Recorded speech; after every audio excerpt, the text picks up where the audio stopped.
Okay, Lashana, listen, congratulations on such a beautiful and powerful portrayal of the Empress Rita Marley. Thank you. How did you prepare for that role? I started with the usual way, which is, reading as much as I can, read her book, watched as many YouTube videos as I could, and then I just got on it and said, I need to meet her. I need to meet her. Wherever she is, I will fly to her. I will sit down with her if she'll have me. And on a couple of occasions, I came in and just sat in front of her like a child, crossed my legs and just soaked her in, soaked her spirit up, her energy, which is so powerful and so present. And I remember when I first came in, Sharon, one of her daughters, said, Mum's really happy that you're here. She says that you have the energy. She can sense you. And she's just really glad that you have it. And I was like, so am I. Yeah. So am I on behalf of myself and my family, but so am I as a Jamaican woman stepping into this woman's house, saying, can I play you? It was important to me that she felt like she could feel me and feel my power and my essence, and that she knew that she was in capable hands. Okay. And what 3 things would you like the audience to learn about Rita Marley through your performance in the film? I generally like to hear the organic response from audiences. I don't like to put anything on them. I think that we are giving the audience a chance to really have a full-on education on Bob. Whoever thought they knew Bob, they're getting like a different version of him here. And most people globally don't know Mrs. Marley. So I look forward to them knowing how powerful she is and was from a young age. I look forward to seeing them really soak in her presence, because her presence is just so still and beautiful and honourable and all of the things that makes the Empress that she is. But also just her deep and profound love and respect for Bob as a human being, as a spirit. It was different. Very different. And many people on this earth get to know that kind of love. I'm so glad that she had it as a child, had it throughout their time together, and still has it as he's transitioned to another realm. She's here, still feeling him. When I spoke to her, she was very much so in.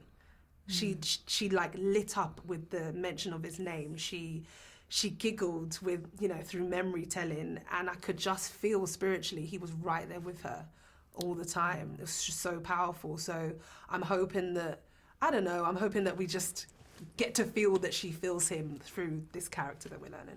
Thank you. And I mean, did knowing you would be representing the Rastafari community that doesn't have a lot of mainstream representation on screen impact how you tackled this role? Yes and no.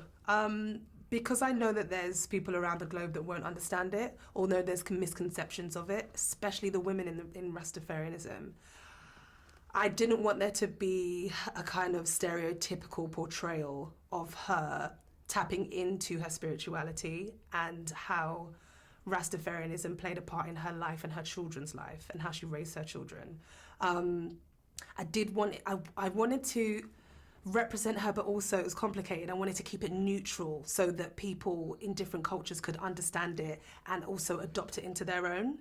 Do you know what I mean? It's nice to watch something of a different culture and think, that's not my culture, that's not what I believe in, but also I feel that because in my culture we do this. But it was important for me to celebrate the raps.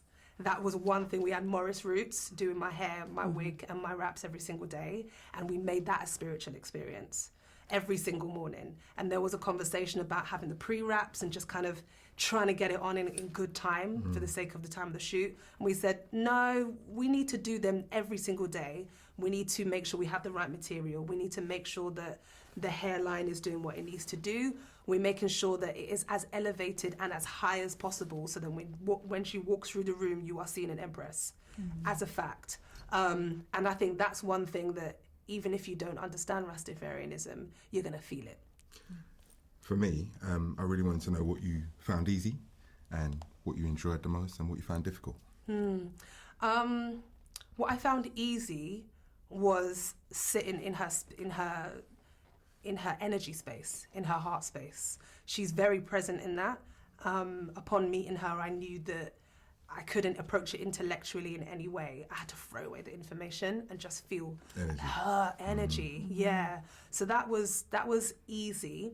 What was hard was sitting on the emotion. You know, in order to be as strong and as fierce and as wise and calm and poised as she is, she has to be sitting on some experiences, and she has to have seen some things and felt some things that she's not always able to express. And I did feel that upon tapping into her spirit, every day on set, I felt like I was almost on the verge of either crying or shouting or releasing some kind of energy, expelling something from her that would maybe relieve her of something. But we were only able to do that in a couple of moments in the film. And those couple of emotional moments, they were later on in the shoot. So I had like months of just learning how to be present. Today I feel like this because, or today I feel like that, and I don't need to because I just feel like that and I'm still in that. And I moved from that place anyway, but because she is sewed that way, it felt like I had to find my core in a different way, which she deserved for me to do that. Yeah. I was called to do that.